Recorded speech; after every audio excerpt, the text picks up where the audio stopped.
Assalamualaikum guys, ketemu lagi di channel Radioan Motor. Ini masih edisi Scoopy korban oli palsu bagian part 2 ya. Nah, dan ini udah saya belikan spare partnya ya. Ini pim, pakai piston pim, kembali pakai piston pim, piston favorit. Dan ini udah di quarter, udah mantap ya. Ini packing setnya pakai NPP ya. Untuk selanjutnya nanti saya mau gurah dulu mesinnya ya, soalnya mesinnya kan kena oli palsu. Karena oli palsu tuh suka jadi lumpur di sela-sela saluran oli.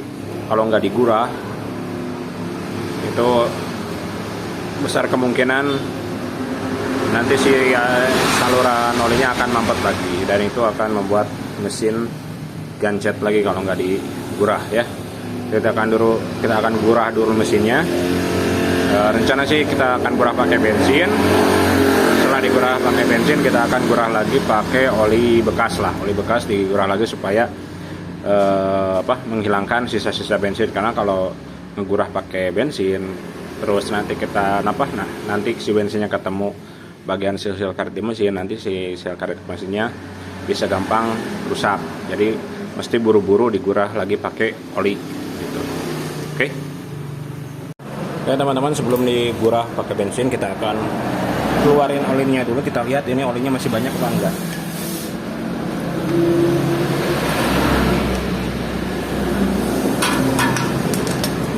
Kita cek olinya guys.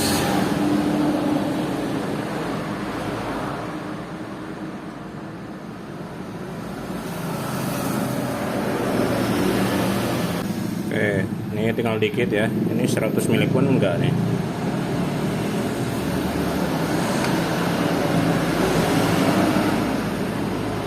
Ya, ini hampir 100 mili olinya.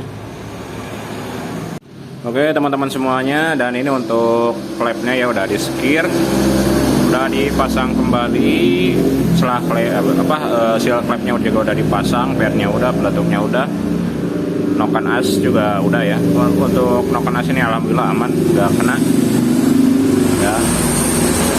Jadi kita tes dulu ya, kita tes apakah masih bocor. Nah, oke teman-teman, kita tes ya. Kita tes untuk flap in-nya dulu. Oke, aman ya, flap in, nggak ada embung udara. Sekarang flap back-nya, flap juga aman ya, cara berbicara. Oke, mantap. Oke guys, dan ini untuk piston sama silindernya udah naik ya. Piston pimnya udah naik, dan ini rantai juga alhamdulillah ini rantai aman, gak ada masalah. Jangan lupa si pin-pinnya dipasang ya, pin dowelnya dipasang. Kalau nggak dipasang bahaya, bisa bikin motor tidak si dudukan bloknya sama headnya nggak sejajar, nanti bisa piston bisa baret.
Oke teman-teman semuanya, headnya udah kepasang, udah rapi.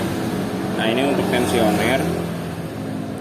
Untuk mengecek si rantai keteng masih bagus apa enggak, kita colok tensionernya kayak gini ya, colokin langsung. Nah ini masih ada spasi sekitar kira-kira 7 mili ini aman ya, ini rantai ketengnya masih bagus ya. Ini sekitar 7 milian. Oke. Yang udah jelek itu yang udah mendelep ya. Jadi si tensioner sama blok mesin udah nempel, itu udah jelek si rantai ketengnya.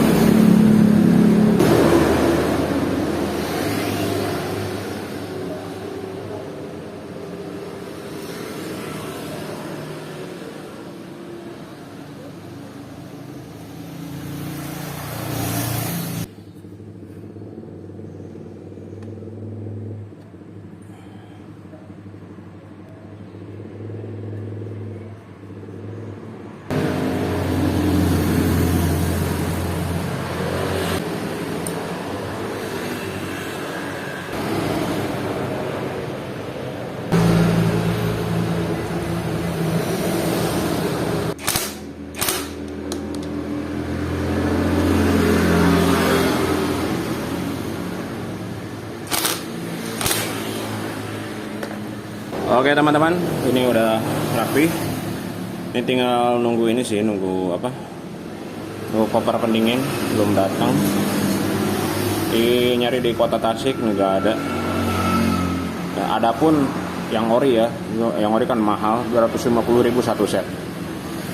Nah, ini saya lagi pesan dari Bandung. Yang biasa, yang murah. Yang penting bisa menutupi gitu guys, menutupi si mesin ini biar nggak panas. Oke teman-teman, ini udah dipasang rapi ya si tensionernya. Dan ini untuk celah klep, untuk Scoopy FV ini dia setelahnya emang selan longgar ya. NX nya ini sama, jadi 0,16 mili untuk kerenggangan celah klepnya ya, untuk in dan X ya, jadi disamakan in dan X nya ya. Karena untuk mungkin di setel renggang gini mungkin untuk mengimbangi noken asnya yang agak besar gitu guys, si lipnya itu lebar, tidak tirus.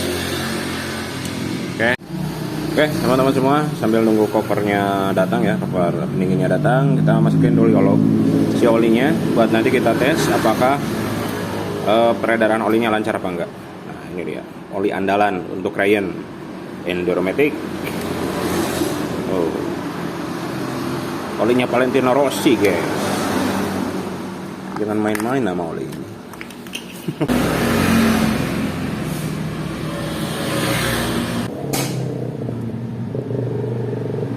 Oke teman-teman, nah teman-teman pasti nanya ya, kenapa sih mas kalau Ryan sukanya pakai oli ini?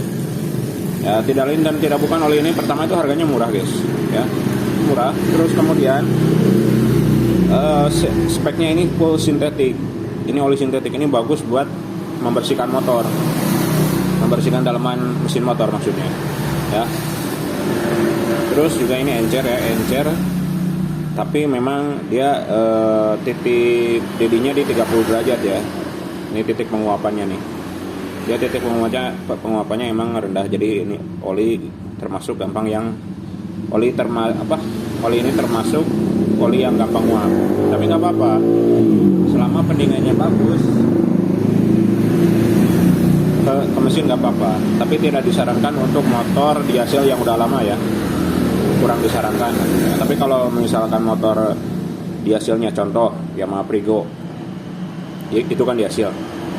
Kalau misalkan pakai oli ini dia nggak ngebul, berarti aman, nggak apa-apa. Seterusnya pakai oli model ini. Tapi kalau misalkan udah ngebul, biasanya ngebulnya itu pas dinyalain, pas baru dinyalakan kontak gitu guys, dinyalakan mesinnya, itu cuma 5 detik ngebulnya hilang. Nah itu disarankan untuk ganti speknya yang tahan penguapan yang angka belakangnya 40, itu lebih bagus ya. Kemudian hati-hati teman-teman ya, kalau milih oli, hati-hati, sekarang banyak oli palsu ya. Ini motor juga seperti ini korban oli palsu. Saya nggak tahu yang dipakai oli palsu tersebut mereknya apa, karena yang punyanya nggak ngasih tahu ya. Nah, saya ada tip buat teman-teman yang bedain oli palsu ya.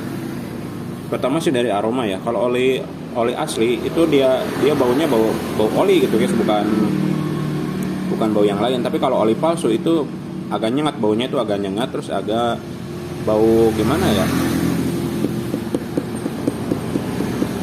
Kalau orang Sunda bilang bau cubluk sih guys ya. Dia tuh baunya itu agak nyengat. Terus di dalam sini nih ya. Ntar saya nyalain flash dulu guys. Nah guys, kalau oli palsu dia selalu menyisakan ampas ya, ampas atau dedak. Kalau orang Sunda bilang dedak. Nah, selalu menyisakan ampas di dalam botol tersebut. Aduh, ini nggak fokus ya.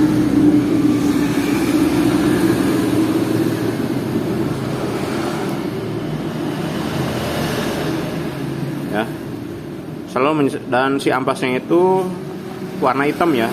Tapi kadang ada oli asli juga yang suka ngendap menyisakan ampas, tapi ampasnya itu ampas warna ya.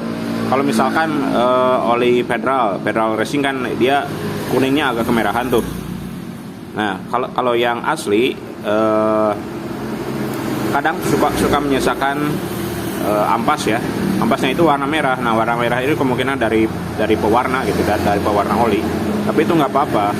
Kalau oli palsu itu menyisakan si ampasnya itu warna hitam. Semua oli kayak gitu. Ya. Semua oli pasti menyisakan, semua oli palsu menyisakan ampas warna hitam ya.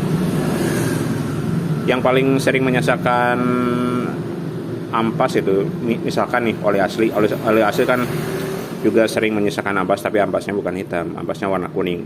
Contoh yang paling kelihatan tuh di olinya AHM ya, terutama yang MPX. Dia selalu menyisakan ampas warna kuning ya, karena itu memang pewarna oli. Ampas warna kuning. Nah, biasanya kenapa kok bisa ngampas gitu? Biasanya olinya udah lama. Dia si pewarnanya mengendap di bawah. Jadi itu nggak apa-apa. Ya, yang penting itu ampasnya bukan warna hitam. Kalau hitam berarti palsu. Oke, itu dari warna oli ya, sama dari aroma olinya. Yang kedua, teman-teman bisa, kalau enduro nih, dia ada kode badge ini. Teman-teman scan kode badge ini, nanti kita diarahkan ke websitenya Lubs ID. Kalau enduro, kalau Pertamina ya, nama websitenya Lubs ID, dan websitenya itu benar-benar website ya, bukan gambar doang ya. Kalau oli palsu kita scan, itu diarahkannya ke gambar ya, ke gambar bukan ke website. Jadi format si URL-nya itu .jpg kalau yang palsu. Kalau yang asli kan benar-benar ke webnya tuh ya. Dan kadang nggak bisa di scan ya, kalau yang palsu itu nggak bisa di scan, nggak kebaca. Oke, ini sekilas berbagi informasi buat kalian semua. Nah, sekarang kita tes guys ya. Nah, oke teman-teman, untuk ngetes si olinya udah lancar apa belum ya, untuk ngecek si saluran olinya lancar apa tidak. Nah, kita lihat dari lubang ini ya. Ini lubang yang menuju ke head, dan nanti sama cover head sama ini nih, dia masuk ke sini ya, masuk ke lubang ini dan disemprotkan dari lubang yang ada di samping ini. Yang ini nih, dia akan menyembur ke sini. Nah, caranya kita lepas dulu busi ya. Busi dilepas dulu, kemudian kita engkol aja nih. Kita cek.